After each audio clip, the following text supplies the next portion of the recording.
Hello, good evening, नमस्कार। कैसे हो बच्चों?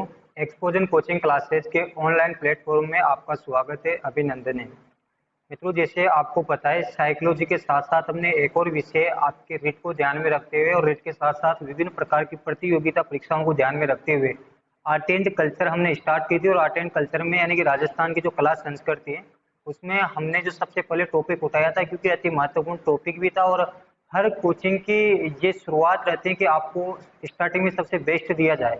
और ये जो हमारा टॉपिक है, जो आप पीछे देख पा रहे हो, राजस्थान के प्रमुख त्योहार, उसके 3-4 वीडियो इसे आपको मिल गए। आज हमारा ये वीडियो अंतिम त्योहारों की क्लास वाला वीडियो रहेगा। मैं कोशिश करूंगा कि आज आपके पूरे त्योहार कंप्लीट हो जाए। अगर नहीं भी होते, कुछ बच भी जाते हैं, तो आगामी जो हमारा वीडियो आएगा, हर कंटिन्यू हर दिन आपको नए नए वीडियो आर्ट एंड कल्चर के मिलते रहेंगे। उसमें हम पूरी कल्चर को क्रमबद्ध तरीके से और व्यवस्थित तरीके से बिल्कुल समझते हुए उसको खत्म करेंगे।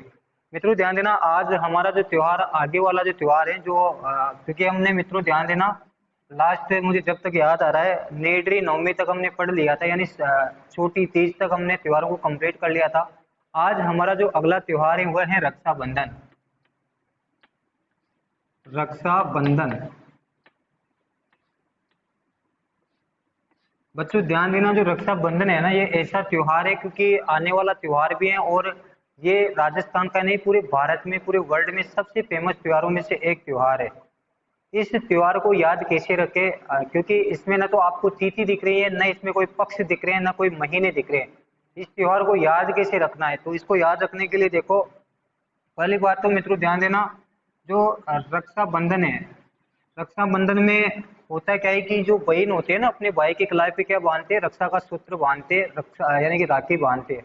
और उसके बदले में है ना, भाई को कुछ ना कुछ अपनी बहन को देना पड़ता है, कुछ उपहार देना पड़ता है, कुछ उसकी सहायता के लिए उसको वचन देना पड़ता है। तो बहन कहते हैं अपने भाई से कि आप मुझे कुछ ना कुछ दो। तो भाई उससे कहता है कि चल बहन, मैं तेरी रक्षा करूंगा। तो बहन कहते हैं कितने दिन रक्षा करोगे? तो बहन अपने भाई से कहते हैं कि भैया, अगर आप रक्षा का ही मुझे वरदान दे रहे हो ना, तो कम से कम मेरी 1 महीने तक तो आप क्या करो, रक्षा करो। 1 महीने तक मेरी हेल्प करना। 1 महीने का मतलब दोस्तों होता है 30 दिन। और 30वें दिन को जो हम जानते हैं ना, 30वें दिन को मैं बार बार आपको बता रहा हूँ, 30वें दिन को बोलते हैं पूर्णिमा। यानी कि जो अंतिम दिन होता है ना, उसको बोलते हैं पूर्णिमा। और ये तो आपको बताने की मुझे आवश्यकता ही नहीं रहेगी, क्योंकि हम शुरू से पढ़ते आ रहे हैं। पूर्णिमा के समय हमेशा जो पक्ष आता है ना, पूर्णिमा के समय हमेशा पक्ष आता है शुक्ल पक्ष। और अमावस्या के समय हमेशा जो पक्ष आता है वो आता है कृष्ण पक्ष। पूर्णिमा, क्योंकि हमेशा इसके साथ शुक्ल पक्ष आता है, तो यहाँ पर बच्चों जो पक्ष आने वाला है वह शुक्ल पक्ष आने वाला है।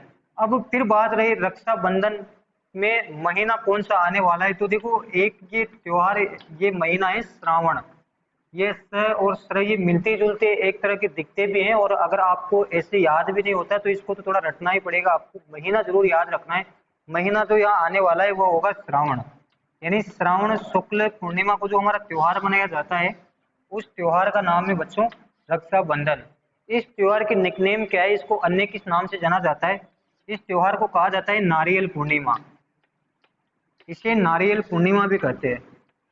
क्योंकि मित्रों, नारियल पूर्णिमा इसलिए कहा जाता है, प्रत्येक बहन अपने भाई को क्या देते हैं, जब उसके रक्षा का सूत्र बांधते हैं, राखी बांधते हैं, तब वो नारियल उसको क्या करते हैं, देते हैं। तो इसको नारियल पूर्णिमा भी देते हैं। इसी त्योहार के दिन सर्वाधिक नारियल देना लेना लगा रहता है, इसलिए इसको नारियल पूर्णिमा बोलते हैं। मित्रों, रक्षाबंधन को कहा जाता है सत्य पूर्णिमा, क्योंकि ये सत्यता का प्रतीक वाला त्योहार है। सत्य पूर्णिमा भी इसे कहा जाता है। इसमें वचन, इसमें कुछ उपहार दिए जाते हैं और बिल्कुल सत्यता के आधार पे उनको दिया जाता है, इसलिए इसे सत्य पूर्णिमा भी कहते हैं। विशेषतः ये जो त्योहार है ना बच्चों, ये पूरे कास्ट को समतुल्य त्योहार है। इसे हर समाज के लोग, हर जाति के लोग इसको बड़े श्रद्धा से, बड़ी प्रेम से इसको मनाते हैं। लेकिन फिर भी हमारे ग्रंथों में, जो वेदों से हम पढ़ते आ रहे हैं, उनमें विशेष तौर पे लिखा होता है कि जो रक्षाबंधन होता है, ये स्पेशली ब्राह्मणों का त्योहार है। कई बार अगर आपसे पूछे ना कि किस समुदाय का ये विशेष तौर पे ये त्योहार होता है, या इस दिन कौन सी समुदाय इस त्योहार पे ज्यादा ध्यान देते हैं या उसको बड़े हर्षोल्लास से मानते हैं, तो बच्चों ध्यान देना, वो ब्राह्मण है। मित्रों, इस दिन क्या होता है, मैं वह स्टोरी तो आपको पता है बच्चों की, इस दिन बहन अपने भाई की कलाई पे रक्षा बांधते हैं, रक्षा का एक सूत्र बांधते हैं, रक्षाबंधन बांधते हैं। लेकिन बच्चों, इसी दिन यज्ञोपवीत भी धारण करते हैं। ये ऐसा त्योहार है जिस दिन प्राचीन काल में, जब हमारे यानी कि बहुत पुराने जो दिन थे हमारे, उस समय इस दिन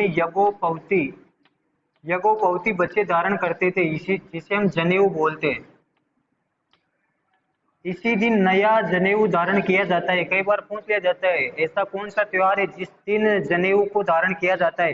जो रस्सी होती है ना मित्रों, ध्यान देना, उसे जनेऊ बोलते हैं। जो ब्राह्मण लोग होते हैं आज भी हमारे उनके शरीर पे डालते हैं, उसको बोलते हैं जनेऊ। तो जनेऊ का मतलब होता है इसी दिन यज्ञोपवीत व जनेऊ क्या किया जाता है, धारण किया जाता है। तो ये जो त्योहार है ना, प्राचीन काल में इस त्योहार से यानी कि इस दिन से शिक्षा प्रारंभ हो जाती थी। यानी जैसे हमारा जुलाई में नया सत्र स्टार्ट होता है ना एजुकेशन का, तो अगर हम हिंदी माह के अनुसार देखें ना बच्चों, तो यज्ञोपवीत जनेऊ जब से धारण कर लेता है ना, तो वो बच्चा शिक्षा योग्य हो जाता है, वह गुरुओं के पास जाने लग जाता है। तो इसी दिन से विद्या प्रारंभ होना भी माना जाता है। इसी त्योहार को सत्य पूर्णिमा, इसी त्योहार को नारियल पूर्णिमा और इसी त्योहार को मित्रों ध्यान देना यज्ञोपवीत धारण करने वाला त्योहार माना जाता है, जो आपके श्रावण शुक्ल पूर्णिमा में अभी आने वाला हमारा ये त्योहार है तब मनाया जाता है। तो मित्रों जल्दी से इस त्योहार को नोट कीजिए, श्रावण शुक्ल पूर्णिमा वाला त्योहार है।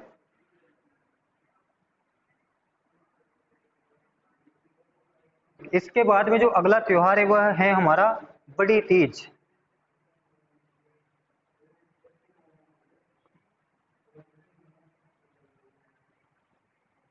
अगला जो हमारा त्योहार है वह है बड़ी तीज।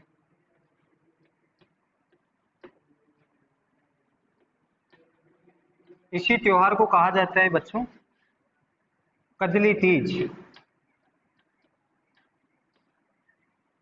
इसी त्योहार को कहा जाता है सातुड़ी तीज।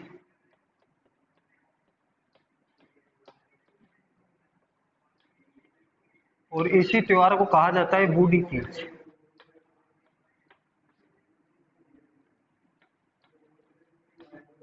बच्चों ध्यान देना, ये क्वेश्चन आपके पिछले 2017 जुलाई में जो सेकंड ग्रेड का जो पेपर हुआ था ना द्वितीय श्रेणी अध्यापक का, उसमें भी क्वेश्चन पूछा हुआ था और वहां पर बड़ी तीज से क्वेश्चन नहीं था। वहां क्वेश्चन था इसके निक नेम को लेकर के, कजली तीज कब मनाई जाती है। बच्चों ध्यान देना, आपको देखो यहाँ पर क्या मिल रहा है, यहाँ पर आपको तीज यानी ये तिथि तो मिल रही है, तिथि मतलब तृतीया, तिथि आपको मिल गई तृतीया। और अब इसमें पक्ष कौन सा निकालना है, इसमें देखो यहाँ पर इसका निक नेम आ रहा है कजली तीज। कैसे कजली और कैसे कौन सा आता है, कृष्ण आता है। तो यहाँ जो पक्ष आने वाला है वो पक्ष आएगा बच्चों कृष्ण पक्ष। इसके बाद में मित्रों ध्यान देना इसमें महीना कौन सा आने वाला है। बच्चों देखो हमने जो छोटी तीज मनाई थी ना, छोटी तीज जो हम अभी पढ़ के आए थे, वो कौन से महीने में मनाई थी, श्रावण महीने में। और हम अब पढ़ रहे हैं बड़ी तीज। तो छोटी कब मनाई थी, श्रावण में। तो बड़ी का मतलब एक महीना इसके आगे, तो एक महीना इसके आगे मतलब कौन सा महीना, भाद्रपद महीना। तो छोटी तीज श्रावण महीने में मनाई जाती है। लेकिन अगर बड़ी तीज से अगर आपको क्वेश्चन बनता है बड़ी तीज कब मनाए जाते हैं, सातुड़ी तीज कब मनाए जाते हैं, कजली तीज कब मनाए जाते हैं, तो वह जो तीज मनाई जाती है वहां महीना आने वाला है आपका भाद्रपद। तो ये जो तीज मनाई जाती है ना बड़ी तीज मित्रों, ये मनाई जाती है भाद्रपद कृष्ण तृतीया को। इस दिन बहुत ध्यान से सुनना, छोटी तीज की सवारी तो आपके कैपिटल राजस्थान यानी कि राजस्थान की जो राजधानी जयपुर की प्रसिद्ध है। लेकिन बड़ी तीज की जो सवारी है ना बच्चों, वह आपके बूंदी जिले की प्रसिद्ध है। ये सवारी आपके बूंदी जिले की काफी ज्यादा प्रसिद्ध है। बच्चों ध्यान देना, जिस दिन बड़ी तीज होती है ना उसी दिन बूढ़ी तीज भी मनाई जाती है। एक कहावत है कि जिस दिन तीज बड़ी होती है उसी दिन क्या हो जाती है, बूढ़ी हो जाती है। तो ध्यान देना दोस्तों, बड़ी तीज के दिन ही आपकी कौन सी तीज मनाई जाती है, बूढ़ी तीज मनाई जाती है।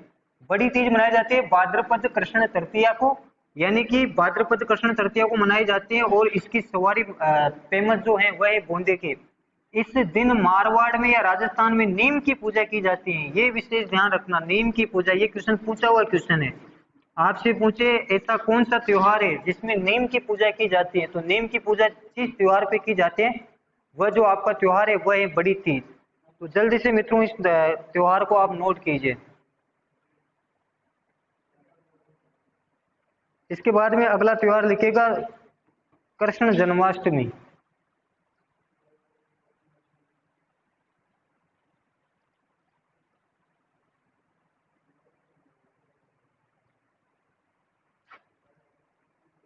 कृष्ण जन्माष्टमी,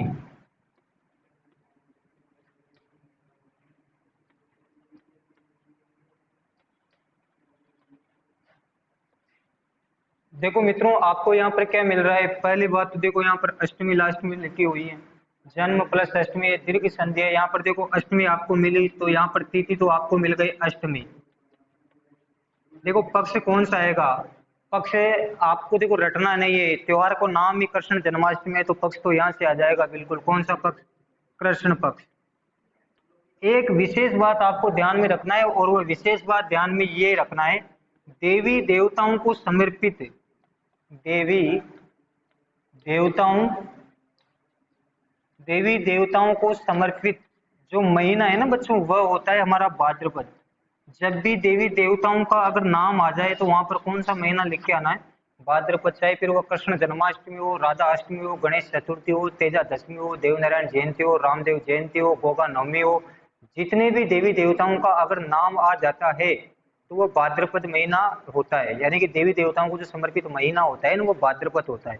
यहाँ पर थोड़ा ध्यान से देखना, क्योंकि अष्टमी आपको लास्ट में दिख रही है तो अष्टमी आपने तिथि नोट की, इसके बाद में कृष्ण के हिसाब से, क्योंकि त्योहार का नाम ही कृष्ण जन्माष्टमी है। और अगर आपको ऐसे भी नहीं याद रहता तो आपको पता है जो भगवान श्री कृष्ण है ना, उनका जो रंग था ना वो सांवला रंग था, वो हल्के से काले थे। तो इसलिए मित्रों ध्यान देना, मैं बार बार आपको बता रहा हूँ, काले का जो प्रतीक हमारा पक्ष है ना वो कृष्ण पक्ष है। तो यहाँ पर पक्ष आएगा कृष्ण। मुझे जल्दी से बता दो, जो भगवान श्री कृष्ण थे वह देवता नहीं थे क्या?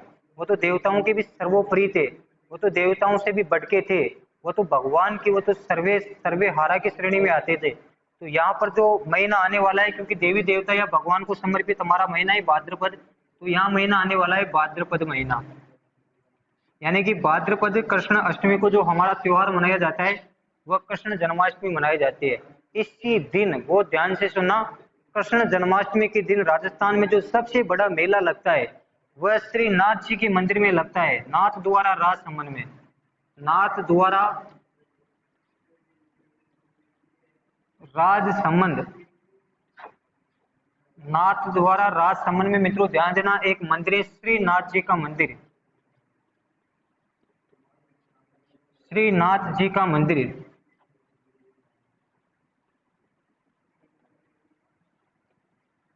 नाथ द्वारा राजसमंद में जो मंदिर है ना बच्चों, वह है श्री नाथ जी का मंदिर। और इस दिन श्री नाथ जी के मंदिर में सबसे बड़ा भव्य लक्की मेला लगता है। आपको पता होगा बच्चों ध्यान देना, श्री नाथ जी का जो मंदिर है ना भगवान श्री कृष्ण को समर्पित है। इस दिन बहुत बड़ा मेला लगता है कृष्ण जन्माष्टमी की। इसी मंदिर की पिछवाई कला सबसे ज्यादा प्रसिद्ध है राजस्थान में। आरएस लेवल में क्वेश्चन बने हुए हैं, पिछवाई कला कहाँ की प्रसिद्ध है और होती क्या है।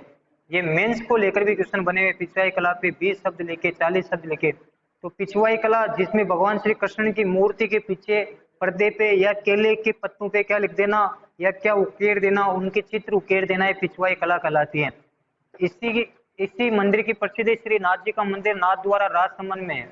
मित्रों ध्यान देना, यहाँ पर बिलों की लूट बहुत ज्यादा प्रसिद्ध है। बिलों की लूट, बिलों की लूट क्या होती है, एक चावलों का ढेर लगा देते हैं, चावलों का गरम गरम ढेर लगा देते हैं, वहां पर बिल लोग आते हैं, आदिवासी लोग, और इसी दिन मित्रों ध्यान देना गरम गरम चावलों को लूट के ले जाते हैं। इसको बोलते हैं बिलों की लूट। तो आपसे कई बार क्वेश्चन पूछते हैं बिलों की लूट कहाँ की प्रसिद्ध है, श्री नाथ जी राज, श्री नाथ द्वारा राजसमंद की प्रसिद्ध है। और जो कृष्ण जन्माष्टमी मनाए जाते हैं भाद्रपद कृष्ण अष्टमी को मनाई जाती है। भारत में वृंदावन द्वारिका देश ऐसे प्रमुख तीर्थ स्थल है जहाँ पर बड़े बड़े भव्य लक्की मेले इस दिन लगते हैं। अगला त्योहार जल्दी से लिखो दोस्तों, इसको हटा रहा हूं मैं। अगला त्योहार लिखेगा गणेश चतुर्थी।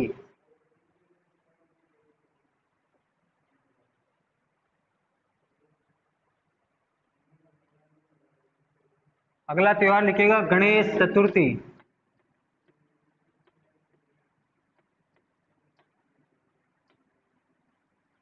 इसी त्योहार को एक और नाम से जाना जाता है चतरा चौथ।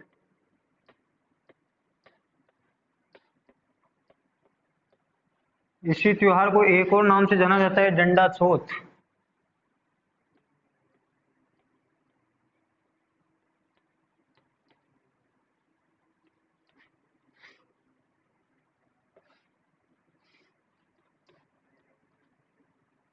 अब देखो बच्चों, ये जो त्योहार है ना ये बड़ा इंपॉर्टेंट त्योहार है, इसकी निक नेम यानी उपनाम आपको जरूर याद रखना है। गणेश चतुर्थी की जगह आपको चतरा चौथ भी पूछ लेते हैं, डंडा चौथ भी पूछ लेते हैं। यहाँ देखो आपको क्या मिल रहा है, यहाँ पर चतुर्थी मिल रही है, तो आपने क्या लिखा चतुर्थी। पक्ष कौन से आने वाला है मित्रों ध्यान देना, हमारे घरों में जो मांगलिक जो कार्य होते हैं ना, शादी ब्याह हो, किसी का मुंडन संस्कार या कोई भी गृह प्रवेश, उस दिन हमारे बड़े खुशी का दिन होता है। और हमेशा खुशी के समय हम किसकी वंदना करते हैं? भगवान श्री गणेश जी की वंदना करते हैं। और गणेश जी हमारे लिए क्या होते हैं? शुभ होते हैं, अशुभ नहीं होते। और शुभ के समय कौन सा पक्ष लगता है? शुक्ल पक्ष लगता है। तो यहाँ पर जो पक्ष आने वाला है ना मित्रों, वो पक्ष आने वाला है शुक्ल पक्ष। यहाँ जो पक्ष आने वाला है वो शुक्ल पक्ष है। और मैं बार बार आपको कराऊं, देवी देवताओं को समर्पित एक महीना, कौन सा महीना? भाद्रपद। ये तो देवों के भी देव है गणेश जी। तो मित्रों, तो यहाँ पर जो महीना आने वाला है भाद्रपद आएगा। भाद्रपद शुक्ल चतुर्थी को जो हमारा त्योहार मनाया जाता है वह गणेश चतुर्थी मनाई जाती है। जल्दी से इसके मैं आपको फैक्ट बता देता हूँ, कुछ विशेष फैक्ट। इस दिन जो सबसे बड़ा मेला लगता है राजस्थान में, वह रणथंभौर में लगता है मित्रों। रणथंभौर सवाई माधोपुर, रणथंभौर सवाई माधोपुर में इस दिन सबसे बड़ा लक्की मेला लगता है, सवाई माधोपुर में लगता है। और यहाँ पर जो गणेश जी का मंदिर है उसको बोलते हैं त्रिनेत्र गणेश जी के गणेश जी का मंदिर, त्रिनेत्र गणेश जी के मंदिर, गणेश जी का मंदिर इसी दिन को इसी को कहा जाता है। मित्रों ध्यान देना, यहाँ राजस्थान का प्रथम राष्ट्रीय अभ्यारण्य भी है जिसकी स्थापना 1980 में हुई थी। 1955 में बच्चों ध्यान देना वो अभ्यारण्य था, लेकिन यहाँ पर राजस्थान का प्रथम राष्ट्रीय अभ्यारण्य जिसको 1980 में कन्वर्ट किया गया, उसको बनाया गया है रणथंभौर राष्ट्रीय रिजर्व पार्क। तो ये राष्ट्रीय अभ्यारण्य भी। और बच्चों ध्यान देना, यहाँ की जो प्रमुख विशेषता है, एक बाघिन का नाम है मछली बाघिन T16, जिसे क्रोकोडाइल किलर भी कहा जाता है। बाकी और जो शेर है ना बच्चों, वह तो क्या करते हैं, हिरण हुआ, हाथी हुए, विभिन्न प्रकार के जीव जंतुओं को खा के अपनी भूख को शांत करते हैं। लेकिन यहाँ जो एक बाघिन रहती थी जिसका नाम था मछलिन बाघिन T16, जिसको एक संज्ञा दी गई थी नाम की, वह हमेशा जो अपना शिकार बनाती थी ना, वह हमेशा क्रोकोडाइल को बनाती थी, मगरमच्छ को बनाती थी। अब आपको पता है जो मगरमच्छ होते हैं ना वो पानी में रहते हैं, तो वो हमेशा वो जो मछलिन बाघिन थी, वो जो शेरनी थी, वो हमेशा पानी में बैठी रहती थी, इसलिए उसको नाम ही क्या दे दिया? मछलिन दे दिया। तो उसका नाम है मछलिन बाघिन T16, जिसे क्रोकोडाइल किलर के नाम से भी जाना जाता है। मगरमच्छों को अपना शिकार बनाती थी और उसी के नाम से अभी क्योंकि उसकी मृत्यु हो गई है, डेथ हो गई, तो एक स्मारक भी राजस्थान सरकार द्वारा बनाया गया है। यहाँ पर कुकर घाटी भी है, यहाँ पर चैत्र सिंह यानी कि हमीर देव के जो पिता है उनकी छतरी भी है। ठीक है, तो भाद्रपद शुक्ल चतुर्थी को ये त्योहार मनाया जाता है। रणथंभौर सवाई माधोपुर में इस दिन सबसे बड़ा लक्की मेला लगता है जो त्रिनेत्र गणेश जी के नाम से प्रसिद्ध है। भारत की अगर बात करूं तो गणेश चतुर्थी के दिन सबसे बड़ा जो महाउत्सव मनाया जाता है वो महाराष्ट्र मुंबई में मनाया जाता है। तो मित्रों ध्यान देना, ये आपका जो त्योहार है गणेश चतुर्थी, ये इंपॉर्टेंट त्योहार है। आगे लिखेगा, अगला जो त्योहार है राधा अष्टमी।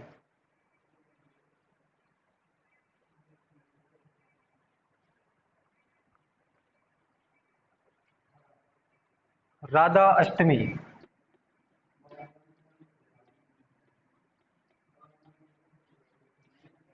देखो मित्रों ध्यान देना, यहाँ पर ये जो तिथि आपको टीप टीप के लिखना है, मैं तो बार बार कर रहा हूँ टीप और तिथि को, तो डायरेक्ट क्वेश्चन पूछेगा राधा अष्टमी कब मनाई जाती है, तो अष्टमी नीचे लास्ट में, तो अष्टमी उतारो। जल्दी से बता दो, राधा बताओ गोरी थी काली थी? राधा बहुत गोरी थी, आपको पता है। भगवान श्री कृष्ण तो फिर भी काले थे, राधा क्या थी? गोरी थी। गाना भी है ना, यशोमती मैया से पूछे नंद लाला, राधा क्यों गोरी मैं क्यों काला। तो जो गाना बना हुआ है ना, जो हम काफी दिनों से सुनते आ रहे हैं, काफी इंपॉर्टेंट और इंटरेस्टिंग गाना है। यशोमती मैया से पूछे नंद लाला मैं क्यों काला, राधा क्यों गोरी, ये जो गाना बना हुआ है ना, तो मतलब राधा क्या थी? गोरी थी। और गोरी के समय कौन सा पक्ष लगता है? गोरी के समय हमेशा पक्ष लगता है शुक्ल पक्ष। और मित्रों ध्यान देना, मैं बार बार कर रहा हूँ, देवी देवताओं को एक ही महीना समर्पित है, और वह जो महीना है वह भाद्रपद महीना है। वह जो महीना है वो भाद्रपद महीना है। और राधा क्या है? अपने आप में एक देवी है, देवियों की भी देवी है। तो यहाँ पर जो महीना आने वाला है वह भाद्रपद महीना आने वाला है। भाद्रपद शुक्ल अष्टमी को जो त्योहार मनाया जाता है वह त्योहार मनाया जाता है राधा अष्टमी। कमेंट में आप केवल एक चीज मुझे बताएंगे, भगवान श्री कृष्ण राधा से बड़े थे या छोटे थे? मैंने दोनों त्योहार आपको बता दिया है, इनकी जयंती बता दी है, राधा अष्टमी और कृष्ण जन्माष्टमी। आप कमेंट में इतना सा सोच समझ के बताएंगे कमेंट बॉक्स पे। एक्सपोजन टीम को इस बात से अवगत कराएंगे भगवान श्री कृष्ण बड़े थे या राधा बड़ी थी। तो ध्यान देना, क्योंकि मैंने आपको दोनों की डेट ऑफ बर्थ बता दी है, भगवान श्री कृष्ण की भी बता दी, राधा जी की भी बता दी। तो बड़े कौन थे ये आप खुद बताएंगे। इसके बाद में मित्रों जो अगला त्योहार है बच्चों, जो अगला त्योहार है वह अगला त्योहार है हमारा ऋषि पंचमी। बहुत इंपॉर्टेंट है भी एक त्योहार है ऋषि पंचमी।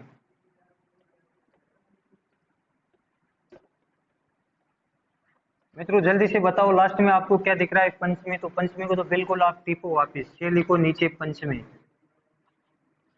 इसके बाद में मुझे जल्दी से बताओ, अगर आप घर से कोई विशेष कार्य के लिए जब बाहर निकलते हो, मान लो आप कहीं एग्जाम देने जा रहे हो या फिर कहीं कॉलेज स्कूल कहीं भी जा रहे हो आप, अगर आपको बाहर ऋषि के दर्शन हो जाए, यानी कि जो ऋषि मुनि होते हैं, संत लोग होते हैं, उनके दर्शन हो जाए, तो बताओ इनके दर्शन शुभ होते हैं या अशुभ होते हैं?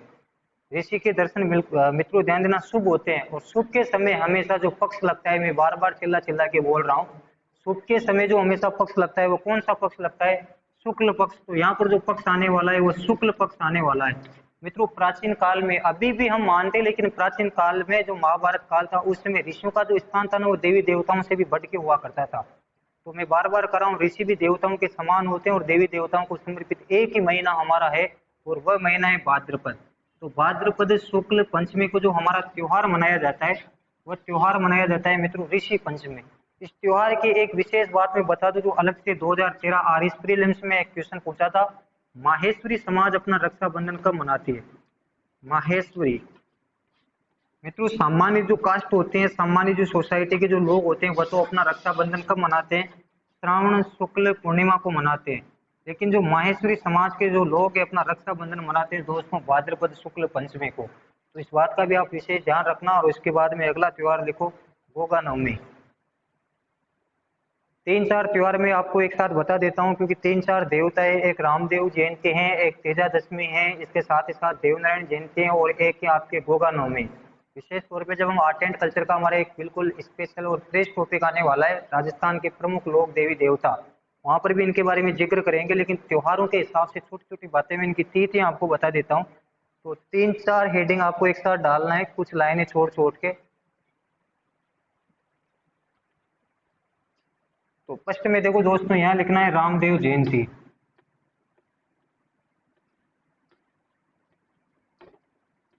इसके बाद में लिखना है आपको देवनारायण जयंती।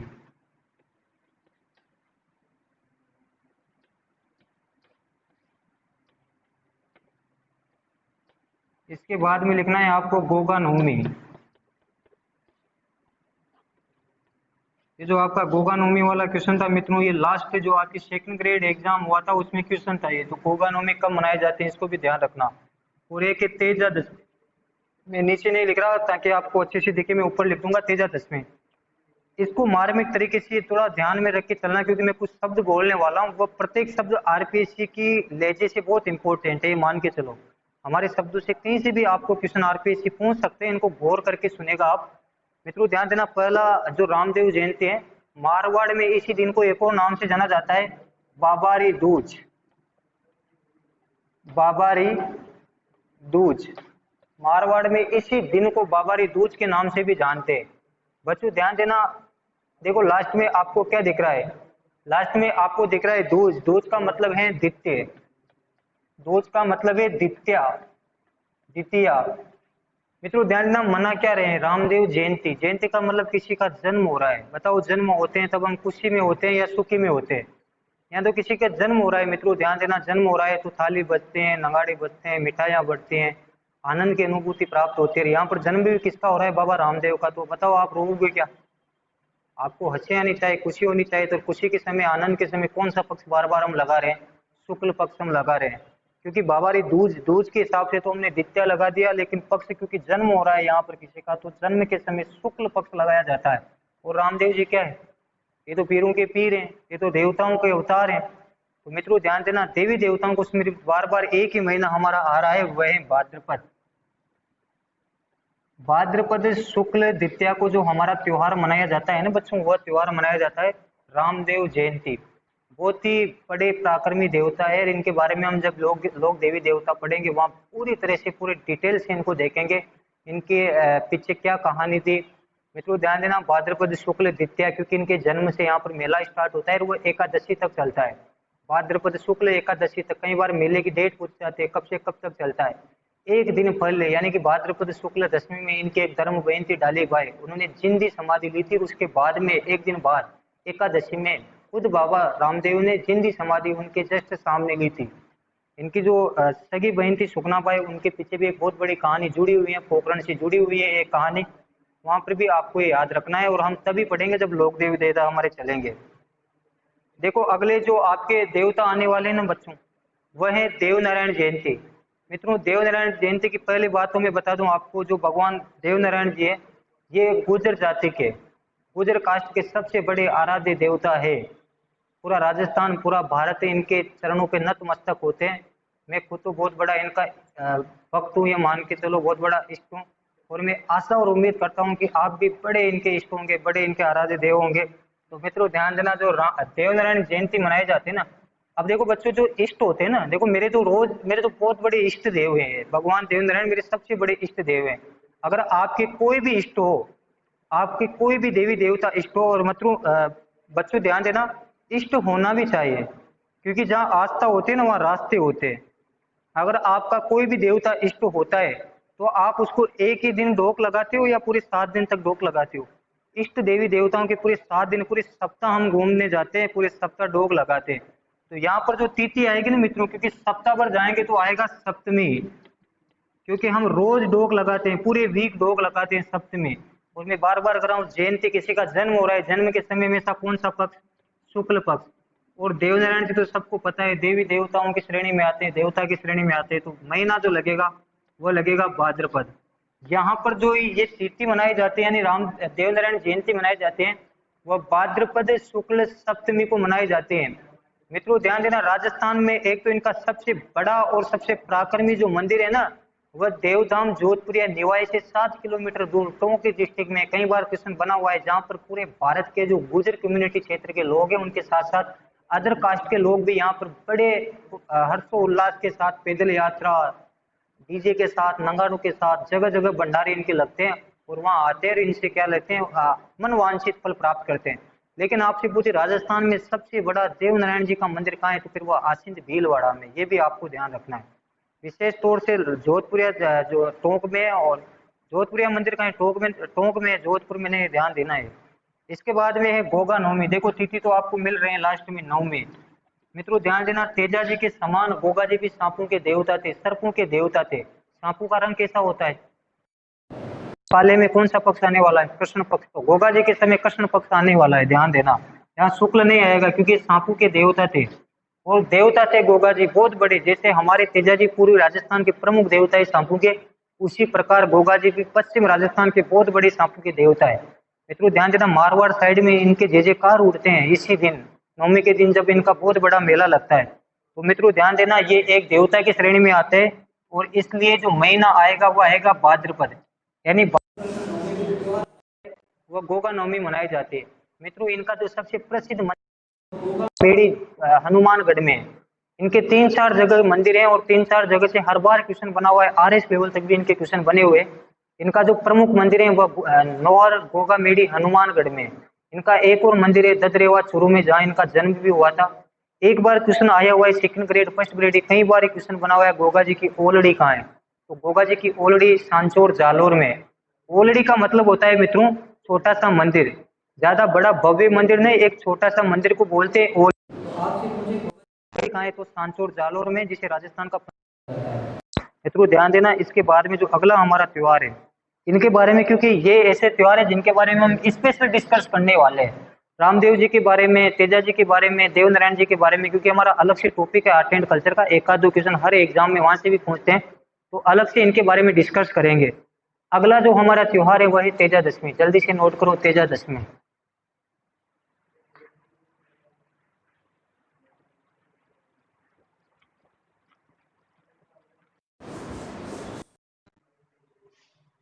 अगला त्योहार है हमारा तेजा दशमी।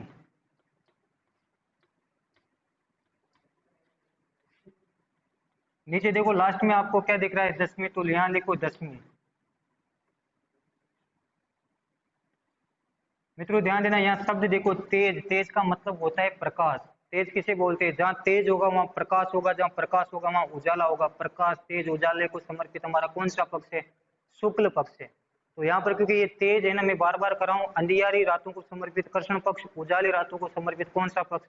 शुक्ल पक्ष। ये तो तेज है, तो प्रकाश है, यहाँ प्रकाश आने के कारण, तेज आने के कारण जो पक्ष आने वाला है वह शुक्ल पक्ष आने वाला है। और तेजा जी काफी प्रसिद्ध देवी देवताओं में से एक है मित्रों, राजस्थान के पूरा भारत इनको जानता है।